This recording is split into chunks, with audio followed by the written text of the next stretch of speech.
If there were such thing as the Boyfriend of the Year award, I would be a finalist, dead certain a contender for the big prize. And the winner is, drumroll, Alexis Spencer for his services to romance. The crowd would cheer, and I would proudly accept my award, but not before pulling the love of my life into my arms for a very public display of said romance. Was I a little overconfident? Maybe, but I had everything planned with military precision. "It's all yours, Mr. Spencer," Mr. Acker said, gesturing to the large open space inside the tree peony collection at the Botanical Gardens. "I hope he says yes." "Thank you so much, Mr. Acker. I really appreciate you giving us exclusive access. This is my boyfriend's favorite place in the whole world, so it means a lot to me to do it here."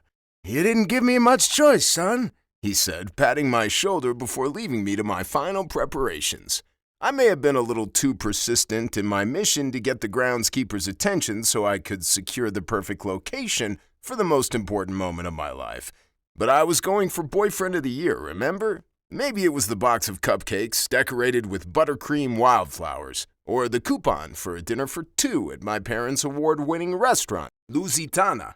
It could have been the emails I'd sent weekly, or the fact that I was getting so desperate that I'd sent Mr. Acker countless photos of Emery and me with the peonies in the background to show him exactly how important this place was to us. I didn't care what had broken Mr. Acker's reluctance to close the area for these 2 hours. All I cared about was that it had worked. In just half an hour, it would be me, Emery, and the country's most beautiful collection of tree peonies. Not to mention the icing on the cake that was my Portuguese grandmother's pastéis de nata that I'd made myself using the recipe passed down for generations on my mother's side. Thank you, Mom, for all the hours spent in the kitchen washing pots while you rattled on about our heritage and how there was no better food for the soul than Portuguese. I checked the time again. My heart raced with nerves and anticipation. So podemos avaliar a força do amor cuando os sentimos.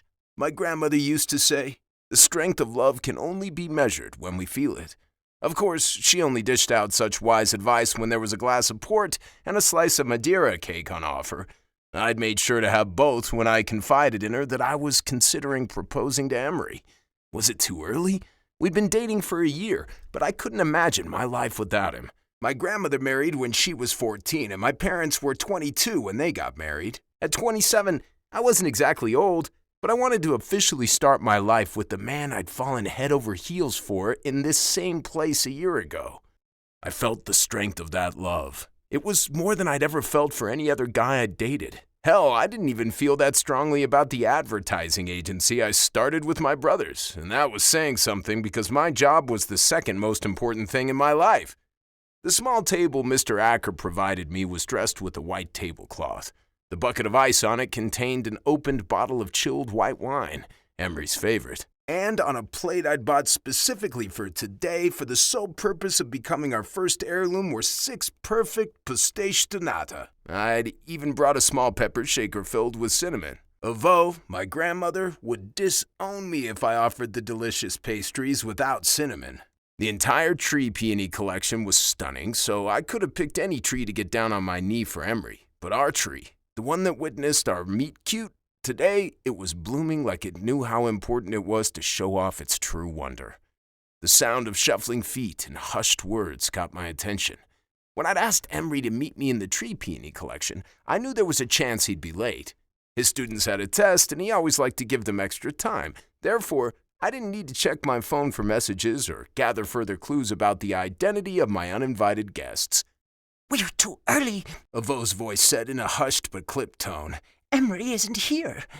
"I'm pretty sure we're not early. He said he had somewhere to be at 6. It's 6, my twin brother Adam added. Fuck, he's been dumped. Emery hasn't turned up. Shut up, Noah, he hasn't been dumped. I know these things. I could almost hear our older brother roll his eyes. Just because you shared a womb doesn't mean you're telepathic, Adam. Shush, you two. If my baby is hurting, I'm going to kill Emery. He seemed like such a nice boy, my mom said, disappointment lacing her voice. So he's your baby because he's been dumped. But when I lost my pet rabbit, you didn't even let me send out a search party, Noah said. That's because you left his cage door open on purpose, knowing he would run off next door to mate with their rabbit. I take mating rituals very seriously, and putting head